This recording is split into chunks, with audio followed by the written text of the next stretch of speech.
Bugün sizlere Prime Milan kadrosu kurup cezalı maç yapacağız. İlk öncelikle dizilişlerimize geldik. Dizilişimiz bugün kuracağımız kadronun dizilişi kısacası bu şekilde olacak. Prime Milan kadrosu da kurmamı isteyen bir arkadaşımız vardı. Onun yorumunu aldım ve arkadaşlar şimdi ise Prime Milan kadrosu kuracağız. O yorumu da bulabilirsem arkadaşlar SS almadım. Yani bulabilirsem ekranda görüyorsunuz zaten. Başka nasıl kadrolar kuralım arkadaşlar yorumlarda belirtebilirsiniz. Bu şekilde sizlerin içeriklerinizi çekmeye çalışıyorum. Artık bunun bilgisini veriyorum. Şimdi kalecimizden başlayacağız arkadaşlar. Donnaruma'yı alacağız. Sadece Prime kadro değil arkadaşlar. Aklınıza gelecek yani güzel kadro kurma içeriklerini yorumlara belirtebilirsiniz. Şimdi kalemize Donnaruma'nın kartını alacağız. Turuncu Ali Donnaruma'nın 114 genlik kartını almış olacağız kadromuza. Tüm kartları bu arada video dışında hazırladım. Kartlar belli olacağı için, belli olduğu için video içerisinde sıkıntı olmasın diye Donnaruma'yı gördüğünüz gibi ekledik. Birinci transferimiz bu şekilde oldu. Genimiz ise 89 gene kadar ulaşmış oldu. Şimdi sağ beke bakıyorum. Sağ bekimize ne alacağız arkadaşlar? İsmini yazınca maalesef çıkmıyor. Çok garip bir şekilde arkadaşlar. Burayı sağ bek yapalım ve ekranımıza gelsin. Cafu'nun kartını alacağız Prime Milan kadromuzda. Bu oyuncumuzun da turuncu halini aldım. Yani 114 genlik kartı kadromuza gelmiş olacak. Cafu'nun da hızlı bir şekilde değiştir diyerek sağ bekimize girdik. Cafu'muzu ekledik ve ikinci transferimiz de bu şekilde oldu. Bu arada like istemedim. Lütfen sizlerden 400-500 like atıyorum. Bedava basın like'lara. Çoğunlukla televizyonda izliyorsunuz. O yüzden belki like atamıyor olabilirsiniz ama telefondan, bilgisayardan, tabletten falan izleyenler kesinlikle like'lara bassın. Şimdi arkadaşlar sol bekimizi alacağız. Efsane videolar için de abone olup bildirimleri açmayı unutmayın. Eğlenceli efsane videolar her gün geliyor kanala. Hafta sonları 2 video, bunun bilgisini veriyorum nasip olursa tabi. Sol bekimize de gördüğünüz gibi Maldini kartı alacağız. Hemen kadromuza da gelmiş olduk. Değiştir diyerek Devies yerine artık ne oynayacak? Gördüğünüz gibi Milan efsanelerinden Maldini oynayacak. Sol bekimize ekledik. 94 gene kadar ulaşmış olduk. Geçelim sağ stoper'de oynatacağımıza. Sağ stoper'de ne oynatıyormuşuz? Nesta arkadaşlar. Hemen Nesta yazdık ve arama diyerek aratmış olduk. Kartımıza baktığımızda Nesta'nın kartları bu şekilde. 113 genlik kartını video dışında aldım. Temel olarak turuncu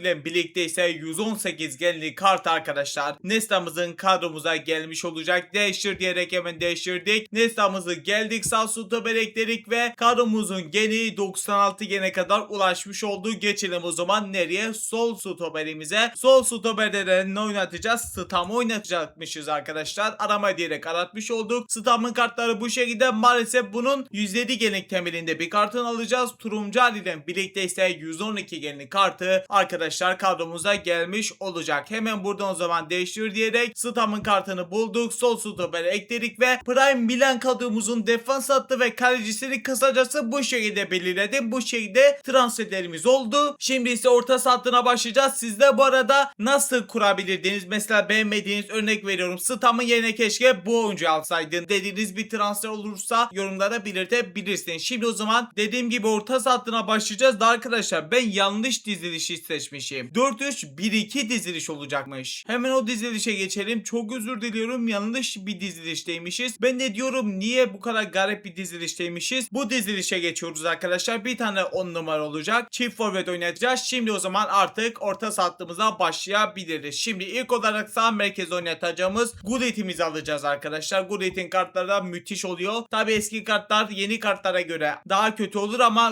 Gullit'tir arkadaşlar bildiğiniz gibi. Turuncu halini aldığım için 114 genlik kartı arkadaşlar. Gullit'imizin sağ merkezimize gelmiş olsun. Hemen değiştir diyerek Gullit'imizi ekledik ve kaç gene kadar ulaşmışız? Geri çıkalım ve görmüş olalım. 102 gene kadar ulaşmış olduk. Şimdi o zaman sol merkezimizde oynatacağımız oyuncuya geçiyoruz. O da arkadaşlar bakıyorum kar yazdığımızda çıkacaktır diye umuyorum. Ricard'ın bir kartını alacağız. Gördüğünüz gibi çıktı. En yüksek arkadaşlar zaten bu arkadaşlar satamıyoruz. Yani alamıyoruz pazardan. O yüzden en yüksek ikinci kartını alacağız. Gördüğünüz gibi defansif orta saha kartı ama alternatif pozisyona baktığımızda merkez orta saha, üstüne de stoper daha açık arkadaşlar ama biz merkezde oynatacağız. Hemen kadromuza geldik. Sakay'ı değiştirelim ve yerine arkadaşlar Ricard'ımızı oynatmış olalım. Hemen buradan Ricard'ımızı ekledik. Geri çıktığımızda ise arkadaşlar Ricard şu anlık birazcık geni düştü ama tabii ki de bu şekilde bırakmamış olacağız. Beceri puanlarımızı basalım ve bakalım arkadaşlar. Tek tek maçında Prime Milan kadromuz nasıl işleri yapacak görmüş de olacağız. Onu da Ricard'la birlikte 106 gene kadar ulaşmış olduk. Şimdi o zaman geçelim arkadaşlar nereye? Orta merkezimize düzenlememize geçiyoruz ve oraya da Pirlo'nun kartını oynatacağız. İnşallah çıkar. Bazı isimlerde arkadaşlar çıkmıyor maalesef. 109 genlik bir kartı var gördüğünüz gibi. Turuncu halini aldım. 114 genlik kartını oynatacağız. Alternatif pozisyon olarak da merkez orta saha Pirlo'da da açık, yani 2 gen düşecek eski bir kart olduğu için. Ricard hiç gen düşüş yaşamadı ama Pirlo'nun kartı eski bir kart olduğu için maalesef gen düşüşü yaşamış olacak. Yapacak bir şeyimiz yok. Şimdi bilgilere geldik. Beceri puanlarımıza geldiğimizde pasa verelim çünkü merkezde oynatacağız. Bir de bir defansa verelim. Bir de oyun kurucuya verdiğimizde %99 gen artışıyla 112 gen olarak oynamış olacak gördüğünüz gibi Pirlo. Son o zaman ofansif orta saha 10 numara oyuncumuza geçiyoruz. Oraya da arkadaşlar maalesef ismini yazınca çıkmıyor. O yüzden buraya arkadaşlar 112 gen yapalım. Burayı da 112 gen yapalım. Sadece 112 genlik ofansif orta saha oyuncular çıksın. Oyuncular bu şekilde Milan'dan tabii ki de Kaka alacağız ama arkadaşlar bu kartını almak istedim ama alırsam satması ya benim için zor olacak. Uğraşmam lazım ve o kadar da vaktim olmayabiliyor. O yüzden ben bunu almadım arkadaşlar. Maalesef çok fazla pazara koyulduğu için hemen buraya 105 gen yapalım arkadaşlar. Kaka'nın farklı bir kartını almak zorunda kaldı. Keşke 112 genlik kartını alabilseydik. Yapacak bir şeyimiz yok. Alamadık. Kartı çünkü sıkıntılı. 105 genlik Ballon d'Or kartını alacağız. Turuncu Ali ile birlikte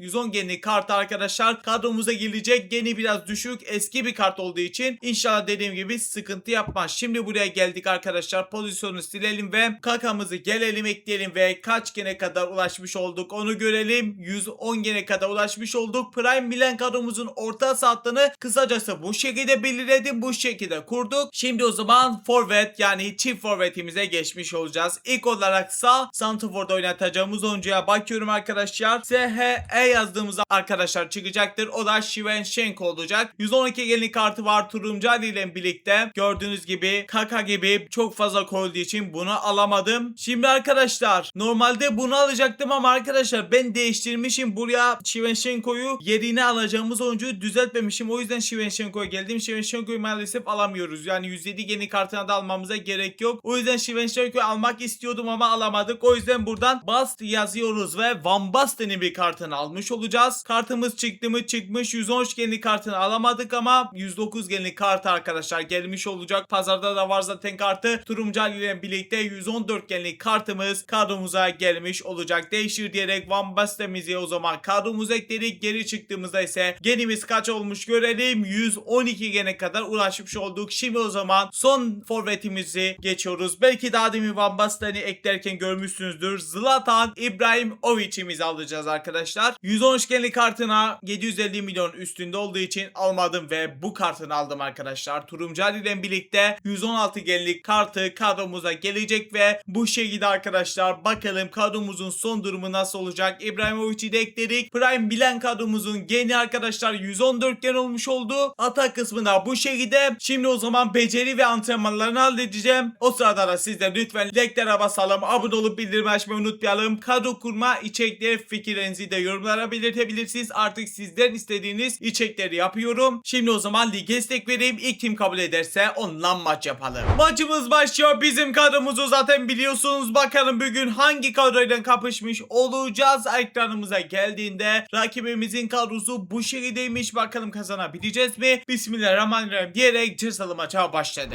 Owen'dan geliyorlar. Sağ taraf niye o kadar bomboş? Neste alman lazım. Kaleciyi çıkardık ama çok geç çıkardık be. Owen sağa doğru çekmeseydi alırdı ama Donnarumma çektiği için boşa kaldı ve maalesef de 1-0 geriye düştük ama inşallah çevireceğim. Kendime inanıyorum. İbrahimovic bıraktı Van Basten'e. Van Basten döndü Pirlo'ya. Pirlo önünü aldı. Pirlo gidiyor. Pirlo vurdu. Yapma Pirlo ya. Haydi Van Basten. Çok iyisin oğlum be. Pirlo kaçırdı ama Van Basten izin vermedi. Bugün biraz da şansa kadroya geldi. Normalde İbrahimovic Shevchenko gerisini kullanacaktım ama Shevchenko'da sorun olduğu için Van Basten kadromuza geldi ve golünü attı. İyi ki gelmiş. İbrahimovic bıraktı. Kaka döndü Van Basten'e. Van Basten geçer misin? Geçemedi maalesef. Kontra ataklara şimdi Nesta dokundu. Kaptırmayalım. Hayır ya. Zola çok tehlikeli. Dikkatli olmamız lazım. Kaleci çıkardık ama Stam direkt noktaya koydu. Sağ taraftan çok iyi geldi. Lovren çalımını attı mı? Attı. Çok güzel. Lovren çok iyi ilerliyor. 2 geçti ama Ricard'dan Roveşeta. Koka bıraktı İbrahimovic'e. İbrahimovic son anda Van Basten'e. İbrahim koş oğlum koştu. Bıraktı Kaka'ya. Haydi oğlum Kaka. Kaptırma oğlum. Kaka bitir oğlum. Kaka gol mü? Gol mü? Yapma be, gol değilmiş. Korner bari olsun. Bakalım, kornermiş. Güzel. Şimdi o zaman İbrahimovic var ya, bitirir be. Haydi İbrahimovic, kaptırması tam, indir oğlum. Çok güzel. Ricard, vuramadık. Maalesef kontrataktalar almamız lazım. 4'e 1'ler alırız. Aldık hatta. Kafu bıraktı Ricard'a. Şimdi İbrahimovic dönemedi maalesef. Kaptırmadık da. Hayır. Hemen direkt aldık. Van Basten bıraktı Pirlo'ya. Pirlo sürüyor. Pirlo sürüyor. Çekti Pirlo. Pirlo bir çalım daha. Verdik pasını Ricard'a. Ricard döndü. İbrahimovic'e. İbrahimovic, yapma be oğlum. Hata gelir mi? Yeniden aldık topu. Pirlo bıraktı İbrahimovic'e. Dönemedik yine. İbrahimovic Aylon'da. Pasını verdi Kaka'ya. Kaka biraz geriye Gullit'e. Gullit en sağa doğru Kafu'ya. Kafu bir kez daha Gullit'e. Gullit döndü. Verdi pasını. Kime? Ricard'a. Ricard İbrahimovic. Tekte gördük Pirlo'yu. Pirlo geçemedi ama bizde kalır mı? Uzun bir oynayış. Orada başarılı bir pas. Pirlo kaptır oğlum lütfen. Aldık mı? Alamadık hala. Zola bıraktı Rodri'ye. Rodri sürüyor. Uzun efsane bir pas. Kaleci çıkarma fake'ini verdim. İnşallah yemiştir. Gol olmasın. Olmadı. Güzel. Hala beraberlik devam ediyor. En kötü berabere bitsin. Cezamız biraz hafifliyor beraberlikte. Zola'dan çok uzaktan bir şut. İyi ki girmedi. Maldini şimdi son dakikalarda uzun oynamak zorunda kaldık. İndirdik mi? Çok iyisiniz. Kaka son dakikada gol atarsak var müthiş olur. Van Basten derken maçımız 1-1 bitti. Yine ceza çekeceğim ama biraz hafifleyecek. İstatistiklerimizde gördüğünüz gibi bu şekilde hemen hemen eşit oynadık. Şimdi ise cezalı çarktayız. Beraberlikte arkadaşlar gelen bilet sayısının yarısını açıyoruz. Bilmeyenler varsa diye belirttim ve çarkımızı çevirdik. Bakalım kaç bilet harcayacakmışız. Ekranımıza gelsin. 8 tane Top Duos draft bileti harca geldi. 8'in yarısı 4 olduğu için 4 bilette 12.000 cevher olduğu için 12.000 cevherlik ceza çekeceğiz. Biletimizi ayarladım. Birinci biletten de başlamış olduk. Yol var mı? Güzel bir şekilde yol var. Havuza çıkarsa ceza ödül olur ama gelecek mi görmüş olacağız. Bakalım ne gelecek buradan. Aston Villa'dan kim vardı aklıma gelmedi. 114 genlik Rogers'mış. O zaman ikinci bileti de harcadık. Yol olursa müthiş olur ama olmadı. Üçüncü biletten geliyor mu? Hemen görelim. Üçüncü biletten de yol geldi. Güzel. Ama arkadaşlar İspanya'dan sağ bekten var mıydı güzel bir şey? Yani Lorente var da havuza mıdır? Havuz B'nin en iyisiymiş ama yani buna ödül demem. Bir bilet de harcadık. Yol var mı? Burada da yol göremedik. Cezamızı çektik. Like'lara basalım, abone olup bildirim açmayı unutmayalım. Ben de bugün bu kadar. Ekrana 2 video bıraktım. Onları da izlemeyi unutmayın. Kendinize çok çok iyi bakın. Allah'a emanet diyorum. Görüşürüz. Bay bay.